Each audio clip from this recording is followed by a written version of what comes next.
Movie शुरू होती है साल 1978 के एक छोटे से अमेरिकन टाउन में, जहां हम देखते हैं एक लड़का फिनी को जो बेसबॉल मैच खेल रहा होता है। स्टेडियम में उसके बहन गुएन, क्लासमेट्स और एक लड़की डोना भी बैठी है जो फिनी का क्रश है। मैच में उसके सामने ब्रूस नाम का एक टैलेंटेड लड़का बैटिंग कर रहा होता है। पहली 2 बॉल्स ब्रूस मिस कर देता है, लेकिन तीसरी बॉल पर एक जबरदस्त होम रन मारकर मैच जीत लेता है। फिनी की टीम हार जाती है, पर ब्रूस उसकी तारीफ करता है और कहता है कि उसका थ्रो बहुत अच्छा था। फिनी मुस्कुराता है, लेकिन उसका मन थोड़ा उदास हो जाता है। मैच के बाद ब्रूस घर जा रहा होता है और एक ब्लैक वैन उसके पास आकर रुकती है और इसके बाद ब्रूस कहीं गायब हो जाता है। अगले सुबह फिनी और उसकी छोटी बहन ग्वेन अपने घर में दिखते हैं। उनके फादर टेरेंस एक अलग नेचर के आदमी है, थोड़ा अल्कोहलिक और गुस्सा जल्दी आता है जो वो कंट्रोल नहीं कर पाता। फिनी और ग्वेन दोनों अपने पापा से बचकर रहते हैं। इसके बाद वो दोनों स्कूल के लिए निकलते हैं और रास्ते में पोस्टर लगा हुआ देखते हैं, एक और बच्चा लापता हो गया है। ये केस पहला नहीं था, क्योंकि इस टाउन में बच्चों के गायब होने की घटनाएं पहले भी हो चुकी है। पुलिस खोज कर रही थी, लेकिन कोई रिजल्ट नहीं था। स्कूल के रास्ते में फिनी देखता है कि बच्चों के एक झुंड एक लड़के के आसपास जमा है। ये रॉबिन होता है, वो लड़का जिसने पहले एक बुली को पीटा था। रॉबिन टाउन का सबसे स्ट्रॉन्ग लड़का माना जाता है और वो फिनी का दोस्त भी है। उस दिन स्कूल में फिनी अपनी क्रश डोना को देख रहा होता है, लेकिन उससे बात करने की हिम्मत नहीं होती।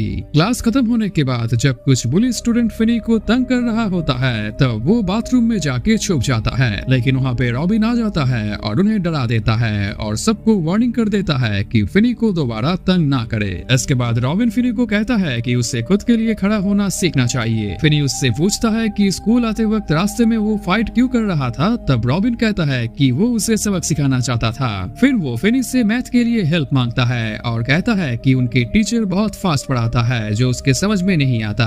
फिनी मदद करने के लिए हाँ कर देता है। अगले दिन ग्वेन को स्कूल के प्रिंसिपल ऑफिस में बुलाया जाता है। हमें दिखाई देता है 2 डिटेक्टिव्स उससे पूछताछ करते हैं। ग्वेन ने सपने में देखा था एक ब्लैक वैन और कुछ ब्लैक बलून्स लिए एक मास्क पहने आदमी एक लड़के को किडनैप कर रहा है। उसने इस सपने के बारे में अपने पापा को भी बताया था, पर उन्होंने कुछ ध्यान नहीं दिया। पुलिस को ये बात सुनकर शॉक लगता है, क्योंकि रियल में ब्रूस के केस में वही ब्लैक बलून्स मिला था और ये इन्फॉर्मेशन सिर्फ उन्हें ही मालूम था। अब पुलिस ग्वेन पर शक करने लगती है कि उसे कैसे पता चला। ग्वेन कहती है कि कभी-कभी मेरे सपने सच हो जाते हैं। अगले सुबह उसके पिता उस पर चिल्लाते हैं क्योंकि पुलिस उसके घर में आई थी। पापा कहते हैं कि उसकी माँ भी सपने देखती थी और उसी चीजों की वजह से उसका दिमाग खराब हो गया था। हमें दिखाई देता है फिर चुप रहता है, क्योंकि उसके पिता के ऊपर बोलने का हिम्मत उसका नहीं था। कुछ दिनों बाद रॉबिन एक स्टोर जा रहा होता है जब वो देखता है एक आदमी ब्लैक वैन से निकल रहा है। उसके बाद वो भी गायब हो जाता है और न्यूज में रॉबिन के मिसिंग होने की खबर छा जाती है। फिनी बहुत उदास हो जाता है, क्योंकि उसका सबसे अच्छा दोस्त गायब हो गया था। फिर इसके बाद कुछ दिन बीत जाते हैं और एक दिन जब फिनी घर लौट रहा होता है, तब वो देखता है एक आदमी ब्लैक वैन के पास अपना ग्रोसरी सामान गिरा देता है। फिनी मदद करने के लिए आगे बढ़ता है और वो आदमी अपने आप को मजिशियन बताता है और अचानक कुछ ब्लैक बलून्स में फिनी को लपेट लेता है। फिनी अपने रॉकेट पेन से उसके हाथ में खरोच देता है, पर वो आदमी स्प्रे करके उसे बेहोश कर देता है। फिनी जब होश में आता है, तब वो अपने आप को बेसमेंट में बंद पाता है। कमरे में वो किडनैपर भी था जो मास्क पहना हुआ है और इसे मूवी में द ग्रैबर कहा गया है। ग्रैबर कहता है कि उसे चोट लगी है, लेकिन वो फिनी को कुछ नहीं करेगा। इसके बाद वो उस घर से निकल जाता है और फिनी रूम में घूमकर एक छोटा सा टॉयलेट केबिन और एक ब्लैक फोन देखता है जिसका कनेक्शन कटा हुआ है। इसके बाद फिनी चीख कर मदद मांगता है, लेकिन कुछ ही देर में उसे पता चलता है कि ये रूम साउंड प्रूफ है। थोड़ी देर बाद फोन रिंग होता है। फिनी उठाता है और उसे पता चलता है कि ये ब्रूस है जो मर चुका है। ब्रूस उसे बताता है कि इस फ्लोर के नीचे एक लूज टाई है जहाँ वो खुदाई करके भागने के लिए टनल बना सकता है। इधर ग्वेन को सपना आता है कि ब्लैक बलून्स लिए एक आदमी फिनी को उठा ले जा रहा है और कुछ देर बाद फिनी एक घर से निकलने की कोशिश कर रहा है। खैर इसके बाद दिखाया जाता है कि फिनी एक लूज टाइल को हटाता है और फिर खुदाई करने लगता है और कुछ देर तक खुदाई करने के बाद मिट्टी फ्लैश करके उस गड्ढे को एक मैट्रेस से कवर कर देता है और फिर आके चुपचाप सो जाता है। अगले दिन ग्रैबर खाना लाता है और दरवाजा खुला छोड़ जाता है। फिनी भागने के लिए दरवाजा खोलता है लेकिन अचानक फोन बजता है। इस बार बिली नाम के एक बच्चे का घोस्ट होता है। वो कहता है कि ये एक ट्रैप है। वो ग्रैबर ऊपर ही बैठा हुआ है। जैसे ही फिनी ऊपर जाएगा वो उसे पकड़ के बेल्ट से बहुत मारेगा, लेकिन फिर भी फिनी बाहर निकलता है और हमें दिखाई देता है कि वो ग्रैबर एक बेल्ट लेके बैठा हुआ है।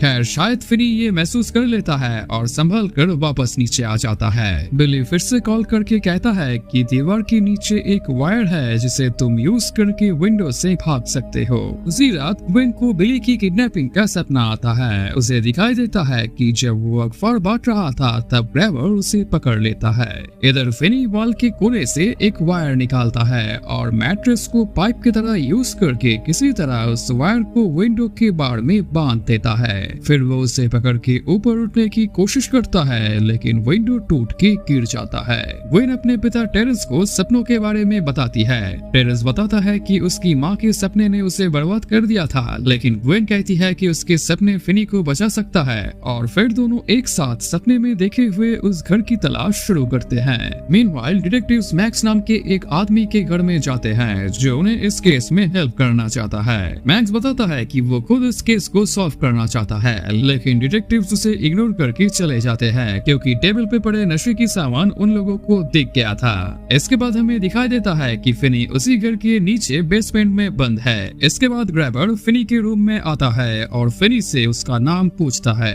फिनी अपना झूठा नाम बताता है और इसके बाद ग्रैबर खाना फेंक देता है और हमें दिखाई देता है कि अब उसका मास्क एंग्री वाला होता है। वो फिनी के ऊपर न्यूज़पेपर फेंकता है जिसमें उसका असली नाम लिखा होता है। वो कहता है कि सब कुछ गलत जा रहा है और फिर चला जाता है। फिर फोन बजता है और इस बार ग्रिफिन नाम के बच्चे का घोस्ट होता है। वो कहता है कि ग्रैबर एक गेम खेलता है जिसमें जब तक विक्टिम रिएक्ट नहीं करता तब तक वो विक्टिम को नहीं मारता।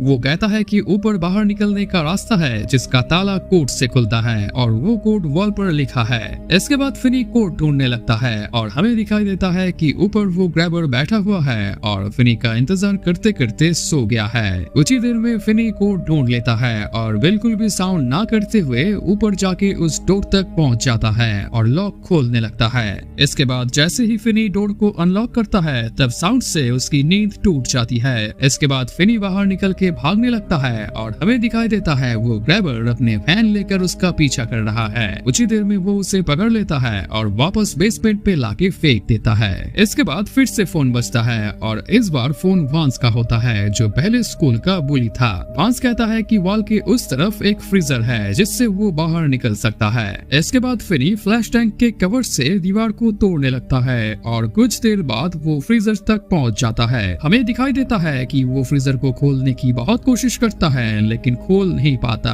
क्योंकि ये फ्रीजर बाहर से लॉक्ड है। हमें दिखाई देता है कि थक कर वो रो पड़ता है। फोन फिर से बजता है और इस बार रॉबिन का घोस्ट होता है। रॉबिन कहता है कि ये आखिरी कॉल है और अब फिनी के पास सिर्फ एक ही रास्ता है और वो है लड़ना। वो कहता है कि फोन के रिसीवर में मिट्टी को भरो और वेपन बना लो। वो फिनी को लड़ने का तरीका बता देता है और फिर फिनी वैसा ही करता है। वो रिसीवर में मिट्टी डालता है जिससे वो रिसीवर एक छोटी मोटी डंबल जैसा बन जाता है। इधर ग्वेन सपने में दिखी उस घर की तलाश में अकेले निकल जाती है और कुछ दूर जाने के बाद एक जगह पे अचानक ग्रैबर के सारे विक्टिम्स दिखते हैं और वो साइकिल से गिर जाती है। ये वही घर है जहाँ पे फिनी है। वो डिटेक्टिव्स को इन्फॉर्म करती है और इधर तभी हमें मैक्स को दिखाया जाता है जिसे अचानक से शक होता है एक घर के बारे में जिसे उसके बड़े भाई ने खोलने को मना कर गया था। इधर नीचे फिनी रिसीवर को लेकर ग्रैबर का इंतजार कर रहा था कि अचानक डोर ओपन होता है और उसे एक आदमी दिखाई देता है जो कि मैक्स है। मैक्स तब समझ जाता है कि ग्रैबर और कोई नहीं बल्कि उसका अपना बड़ा भाई है और तभी अचानक ग्रैबर आकर एक्स से उसे मार देता है। हमें दिखाई देता है कि इस बार ग्रैबर का मास्क नीचे से खुला है। इधर बाहर डिटेक्टिव्स और पुलिस आ चुकी है और नीचे ग्रैबर अपने डॉग को दरवाजे पर बांध देता है जिससे फिनी भाग न सके। फिर वो एक्स से फिनी को मारने जाता है लेकिन फिनी उससे लड़ने लगता है और फिनी से लड़ते लड़ते वो एक गड्ढे में गिर जाता है जिसे फिनी ने सबसे पहले खोदा था और एक मैट्रेस से कवर कर दिया था। उसमें गिरकर उसका पैर टूट जाता है और वो वहाँ पे फंस जाता है। फंस जाने के बाद भी वो फिनी को पकड़ लेता है और मारने की कोशिश करता है। इस हाथापाई में उसका मास्क उतर जाता है और वो डर के फिनी को छोड़ के अपना फेस कवर कर लेता है। फिनी खुद को छुड़ा कर गड्ढे से बाहर निकलता है और फोन वायर से उसका गला घोट कर उसे उसे मार देता है, लेकिन अभी भी फिनी वहाँ से निकल नहीं सकता था क्योंकि डोर पर वो डॉग है। इसके बाद वो फ्रीजर से एक मीट का टुकड़ा निकालता है और उसे डॉग की ओर फेंक कर उसे डिस्ट्रैक्ट करके वहाँ से निकल जाता है। इधर क्वेन की दिखाई हुई घर से पुलिस को कुछ नहीं मिलता और जब वो बस वहाँ से निकल ही रही थी कि अचानक एक ऑफिसर को एक दूसरा दरवाजा दिख जाता है और वहाँ से अंदर जाकर सबको दिखाई देता है एक ऐसा जगह जहाँ पे बहुत सारी बॉडीज दफन की गई है और एक नई गड्ढा भी खोदा गया है जो कि फिनी के लिए था। असल में ये दफन की गई बॉडीज उन बच्चों की है जिनकी स्पिरिट्स फिनी को लगातार मदद कर रही थी। हमें दिखाई देता है ग्वेन उस घर के बाहर बैठी हुई थी और ठीक उसके ऑपोजिट के घर से फिनी बाहर निकल रहा है और ग्वेन उसे देखकर दौड़ के जाकर गले लगा लेती है। इसके बाद पुलिस उन दोनों को रेस्क्यू कर लेती है और उनके पिता टेरेंस भी वहाँ पे पहुंचकर उनसे माफी मांगते हैं क्योंकि वो ग्वेन के सपनों के बातों को इग्नोर करता था। न्यूज में दिखाया जाता है कि ग्रैबर के 2 घर थे, एक में वो विक्टिम्स को पकड़ के रखता था और दूसरे में उन्हें मारकर दफना देता था। खैर इसके बाद से किडनैपिंग के केसेस बंद हो जाते हैं और कुछ दिन बाद फिनी स्कूल लौटता है। अब उसके सारे क्लासमेट्स यहाँ तक कि बुली बच्चे भी उसे इज्जत के साथ देखते हैं। साइंस क्लास में वो अपनी क्रश डोना के पास पहली बार पूरी हिम्मत के साथ जाकर बैठता है और इसी के साथ ये मूवी खत्म हो जाती है।